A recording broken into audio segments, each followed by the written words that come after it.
Olá, meus amigos, vamos continuar aqui o nosso estudo nesse curso de dissertação. No bloco passado, nós falamos aí das questões 7 e 8, chegamos inclusive a responder, fiz uma revisão com vocês no processo legislativo comum ordinário e agora, pessoal, nós vamos, na verdade, responder as questões 7 e 8. Vamos colocar ela aí na tela? Na tela para vocês, as questões 7 e 8, vocês já estão tendo aí acesso a ela. Dizia o seguinte: considere o enunciado um projeto de lei ordinária que teve iniciativa do presidente da República e estava tramitando no Congresso Nacional. Ao chegar na Casa Revisora, após profundas discussões, essa realizou importantes emendas no referido projeto. Sobre o processo legislativo em questão, disserte. Então vamos lá. A questão 7 diz assim, ó: este projeto de lei ordinária, após emendado pela Casa Revisora, se rejeitado pela Casa Iniciadora, poderá ser aprovado? Nós já vimos que sim, não é? Que se o projeto de lei foi para a Casa Revisora fez emendas, volta para a Casa Iniciadora rejeita as emendas, logo depois que ela rejeita as emendas, já volta direto, vai direto para a deliberação executiva, onde poderá acontecer a sanção, o veto, né? E o projeto, inclusive, pode se tornar uma lei efetivamente, ok? Tudo bem, professor, mas como é que nós iremos escrever, quais são as orientações para que a gente possa construir a melhor resposta aqui? Traz aqui para mim, gente. Olha só, é importante que vocês tenham a exata dimensão de que quando vocês enfrentarem uma questão dissertativa, uma questão aberta como essa, a primeira coisa que vocês devem fazer é refletir sobre o tema. Isso, na verdade, envolve o planejamento do texto de vocês. Então, não adianta vocês acharem que vocês vão ver lá aquela pergunta e que tão logo vendo aquela pergunta, não é? Lendo aquela pergunta, que vocês já vão responder diretamente. Calma. Na hora da prova, é importante que vocês tenham calma e reflitam sobre o tema. Volta à questão. Diz assim: esse projeto de lei ordinária, após emendado pela Casa Revisora, se rejeitado pela Casa Iniciadora, poderá ser aprovado. Pessoal, traz aqui. Está falando aí de processo legislativo. Vocês têm que imaginar essa situação, não é? Qual situação, professor? Aquela situação descrita na pergunta. O processo legislativo ordinário, onde houve a aprovação pela Casa Iniciadora, a Casa Iniciadora enviou para a Casa Revisora fez emendas. As emendas voltaram para a Casa Iniciadora rejeitou as emendas. Todo mundo acha que se essas emendas foram rejeitadas, que esse projeto iria para o arquivo, mas não é assim. Não é assim, porque a gente já viu que a predominância da Casa Iniciadora, portanto, o projeto sem as emendas da Casa Revisora segue para a deliberação executiva. Professor, como eu transformo isso em texto? A primeira coisa que vocês devem fazer, é planejar e refletir sobre o tema. Beleza. A segunda coisa é estruturar a resposta de vocês.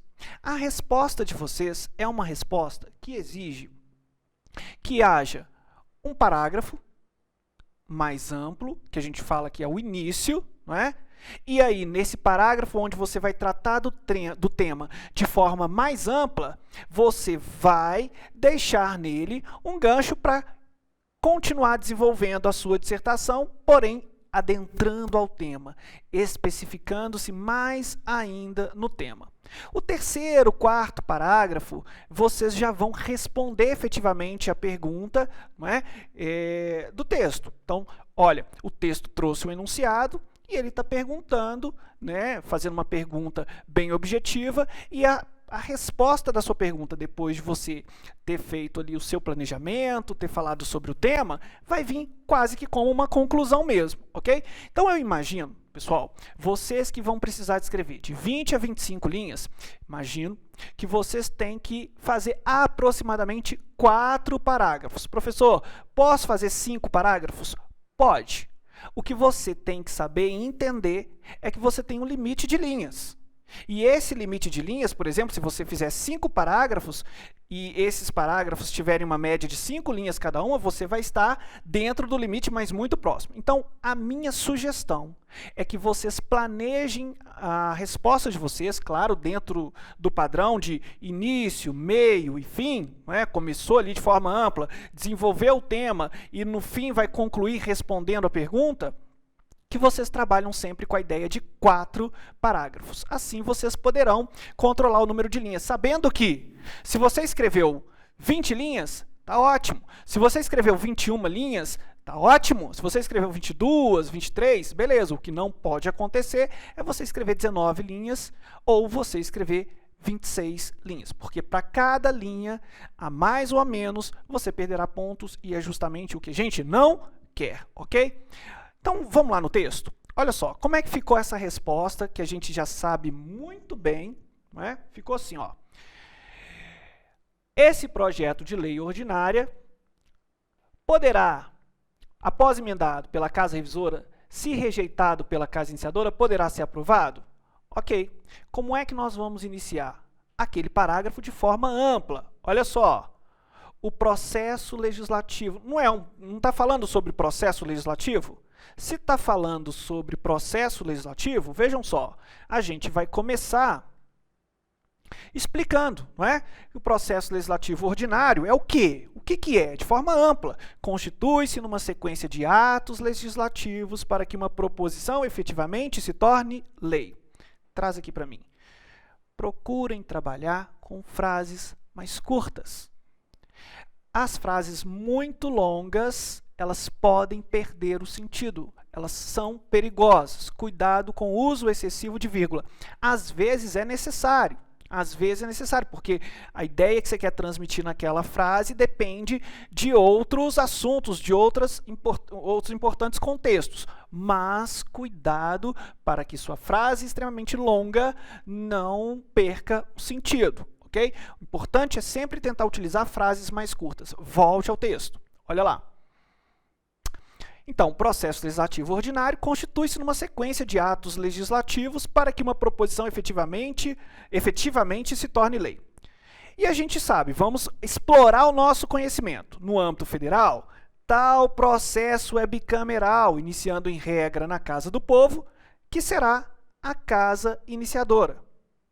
Ponto final. Em seguida, tramita no Senado Federal, podendo ser rejeitado ou aprovado com ou sem emendas. Ok, gente? Então, traz aqui para mim. Veja que nós falamos, ainda dentro do tema, de forma ampla, falamos o que é o processo legislativo comum ordinário, que se constitui de atos legislativos para que um projeto de lei possa se tornar lei. Falamos no âmbito federal que ele é bicameral, né? Afinal de contas, o enunciado da questão, a pergunta que nos foi colocada aí, foi trazendo lá a atuação da Casa Iniciadora e da Casa Revisora. Portanto, a gente vai falar do processo legislativo no âmbito federal, que é bicameral, composto por 2 casas legislativas. Ok? E para finalizar o parágrafo e adentrar mais ainda ao tema, olha só como é que foi a deixa. Volta aí na tela. Podendo ser rejeitado ou aprovado com ou sem emendas, ok? Então, é isso que é o tema. O tema está perguntando, a questão está perguntando. Se o projeto for rejeitado após emendas da Casa Revisora pela Casa Iniciadora, se ele pode efetivamente ser aprovado. É isso que está perguntando e é isso que a gente vai responder aqui com o nosso texto. Primeiro parágrafo pronto. Iniciamos de forma bem ampla e agora o segundo parágrafo, o que nós vamos fazer? Nós vamos adentrar o tema, não é? Então, como é que eu coloquei o segundo parágrafo? Antes, traz aqui para mim. Gente, essas respostas são respostas que eu, professor Tiago Torres, construí como sendo um modelo para vocês. Vocês podem construir a resposta de vocês, no estilo da escrita de vocês. Aliás, eu preciso elogiar, eu estou recebendo aqui questões para corrigir, por exemplo, da Keisiane. Keisiane, você escreve muito bem, continue assim. Não é? Porque se cair na sua prova de dissertação um tema que você domine, eu tenho certeza que você vai tirar uma nota excelente, porque realmente você está escrevendo muito bem. Todos os outros que eu estou recebendo, gente, também estão escrevendo bem, sabe? Continuem assim, né? Procurem ficar dentro desse estilo que a gente está passando para vocês, que ele é o melhor. Ele vai fazer com que vocês tenham aí uma pertinência ao tema, vocês desenvolvam da maneira mais segura, ok? Então é apenas uma sugestão, o meu gabarito é uma mera sugestão para que vocês possam aí adequar ao estilo de vocês, construir a resposta de vocês, ok? Vamos continuar. Segundo parágrafo. Assim, o projeto de lei ordinária iniciado pelo chefe do Executivo terá início na Câmara dos Deputados Federais. E lá passará pela Comissão de Constituição e Justiça, comissão temática, sendo deliberado, votado e, se aprovado, encaminhado para a Casa Revisora. Veja que ainda estamos dentro do tema, porém estou falando, né, efetivamente do processo legislativo, ou seja, adentrei ao tema. Eu disse aqui no segundo parágrafo como que se dá esse processo legislativo, que inicia-se na Câmara dos Deputados Federais, não é? Bom, continuando no segundo parágrafo, no mesmo parágrafo, eu disse, a Casa Revisora por sua vez. Então veja que eu falei da atuação da Casa Iniciadora e agora estou falando da atuação da Casa Revisora. A Casa Revisora, por sua vez, terá também uma sequência de atos que poderá resultar na aprovação do projeto com ou sem emendas. Se aprovado sem emendas, seguirá para deliberação executiva, ou seja, para sanção ou veto presidencial.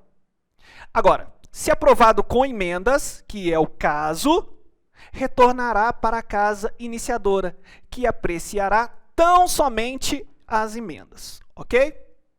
Agora, veja que cada vez mais eu estou adentrando ao tema para que a gente possa responder a nossa pergunta.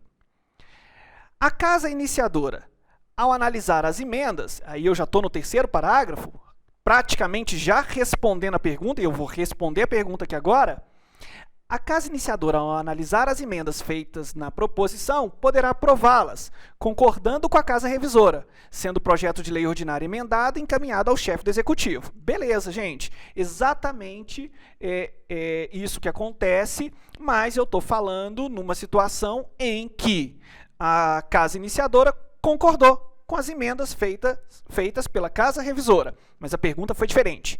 A pergunta foi, professor, né, a pergunta foi a seguinte, se houver a rejeição das emendas pela Casa Iniciadora, se o projeto poderá ser aprovado. E aí eu respondo isso aqui, ó, no terceiro parágrafo. Olha só. Todavia, a Casa Iniciadora, na apreciação das emendas, poderá rejeitá-las, caso em que o projeto inicialmente aprovado por ela seguirá para deliberação executiva sem as emendas da Casa Revisora. Então, vejam vocês que nós respondemos já a pergunta. O que eu disse? Disse novamente, ó, todavia, a Casa Iniciadora, na apreciação das emendas, poderá rejeitá-las, caso em que o projeto inicialmente aprovado por ela seguirá para deliberação executiva sem as emendas da Casa Revisora. Ok, a gente praticamente respondeu, mas precisamos aqui concluir. E como é que nós vamos concluir? Nós vamos concluir ainda respondendo. Desse modo, o projeto de lei ordinária, com emendas rejeitadas pela Casa Iniciadora, poderá ser aprovado e se tornar lei. Ok, respondemos. Isso corre, tá errado, corre aqui, tá, gente? Escrevam para mim aí, façam um concerto aí, ó. Isso ocorre pelo fato de predominar no Brasil o princípio da predominância da Casa Iniciadora. Ok, respondemos. Gente, vem cá. Se vocês perceberem esse gabarito que eu sugeri para vocês, vocês vão ver que ele tem menos linhas, né? Porque, na verdade, quando eu faço a resposta aqui para vocês, eu faço no computador, digitando e tudo. Mas eu já fiz esse cálculo, né? Então, o número de linhas correspondentes ao gabarito é mais ou menos o que daria de 20 a 25 linhas aí para vocês, ok? Agora, é claro que vocês vão ter que administrar isso na prova de vocês. né? Algumas pessoas têm letra maior, outras pessoas têm letras menores, né? Isso vai ser uma análise que vocês irão fazer aí com vocês, ok? Na hora da prova, no momento de prova e, claro, no momento que vocês estiverem fazendo os exercícios, tá certo? Vamos continuar e agora a gente vai responder a questão 8 na tela.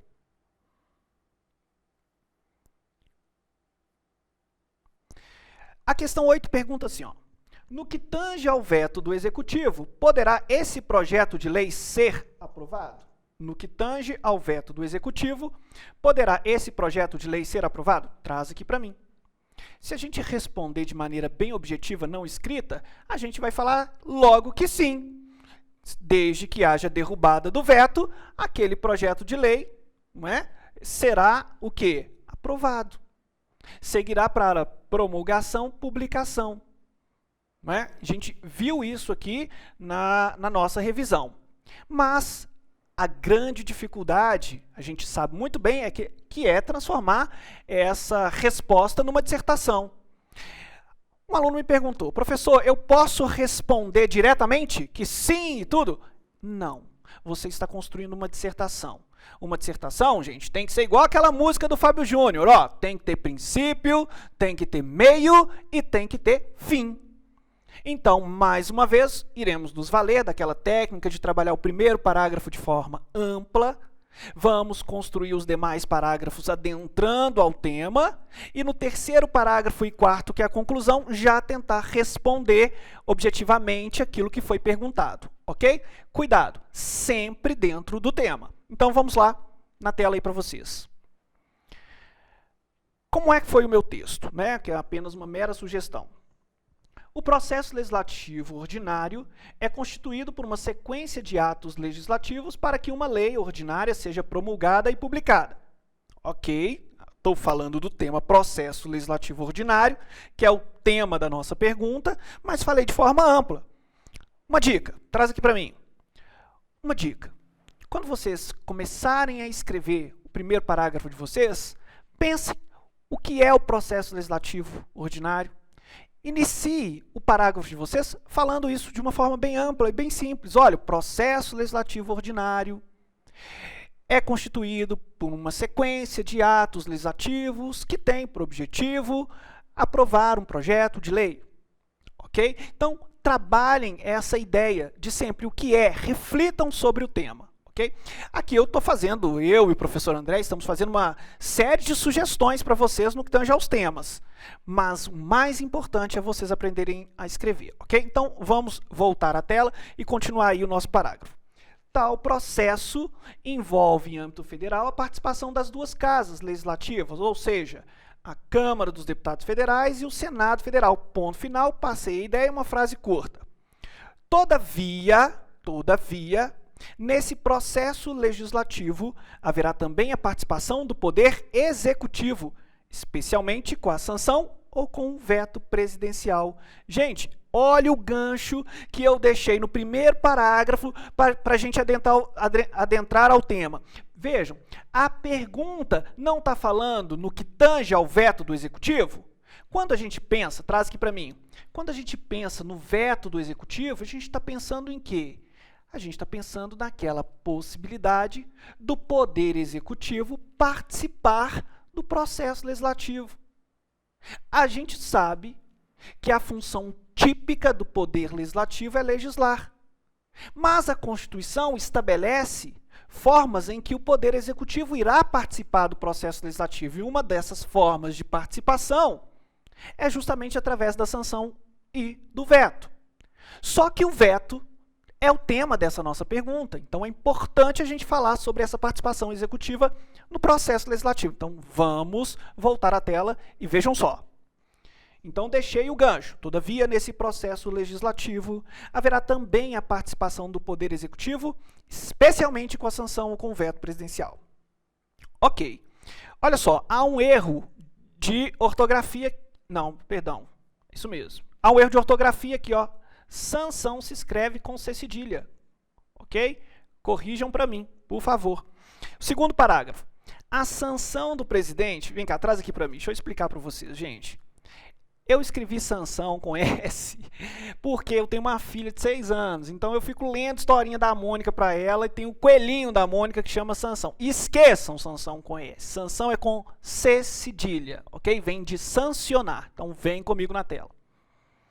A sanção com C cedilha, não com S, do jeito que está aqui, do presidente da República é a aquiescência e ocorre quando o mesmo concorda com um projeto de lei que for aprovado na deliberação legislativa. Então vejam vocês que eu adentrei ao tema falando da sanção pelo presidente da República, não é? Não está falando de veto? Então, veto não tem a ver com sanção? Tem a ver. Então expliquei o que é sanção, mas o meu foco é no veto. Agora olha lá o que eu escrevi no segundo parágrafo, continuando. Já o veto é o contrário, pois ocorre quando o chefe do executivo discorda do projeto de lei. Tal discordância se dá de 2 modos, podendo, tá errado aqui, ó, podendo o veto ser jurídico? Podendo o veto ser jurídico, isso mesmo, quando o projeto viola a Constituição Federal, ou político, caso em que o veto contraria o interesse público. Não é caso em que o veto contraria o interesse público. Caso em que o projeto de lei contraria o interesse público, tá? Corrigem aí para mim, por gentileza. Bom, ainda vamos continuar no segundo parágrafo. Comecei a falar de veto. E o que eu falei de veto? Traz aqui. Falei que o veto pode ser jurídico e falei que o veto pode ser político. Não é? Vou continuar falando de veto na tela. É importante salientar que o veto poderá também ser total, entre parênteses, que não tem problema nenhum usar parênteses, né? A gente quer dar aí um destaque para a ideia, então todo projeto está viciado. Então vamos voltar. É importante salientar que o veto poderá também ser total, entre parênteses, todo projeto está viciado, ou parcial, entre parênteses, apenas parte do projeto está viciado, ponto final.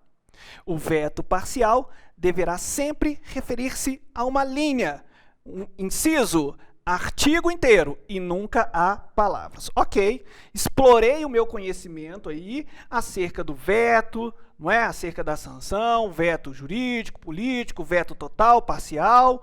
Agora está na hora da gente pensar em responder aí a nossa pergunta, não é? Refletindo a nossa pergunta é o quê? No que tange ao veto do Executivo. Poderá esse projeto de lei ser aprovado? Vamos para o terceiro parágrafo e para o último parágrafo. Após o veto presidencial, o projeto retornará ao Congresso Nacional para outra deliberação legislativa. Nessa, os congressistas, pela maioria absoluta, poderão derrubar o veto executivo em sessão conjunta. Ou seja, estamos respondendo, dizendo que haverá derrubada do veto, não é? Continuando. Assim, tal projeto de lei vetado pelo presidente estará aprovado. Opa, acabei de responder a nossa questão. E seguirá novamente para o mesmo, para que seja promulgado e publicado no prazo de 48 horas. Então, percebam vocês que eu já respondi a questão no parágrafo 3º. Desse modo, agora vou concluir. Desse modo, um projeto de lei ordinária, ainda que tenha sido vetado pelo chefe do Executivo, poderá ser aprovado e efetivamente se tornar uma lei.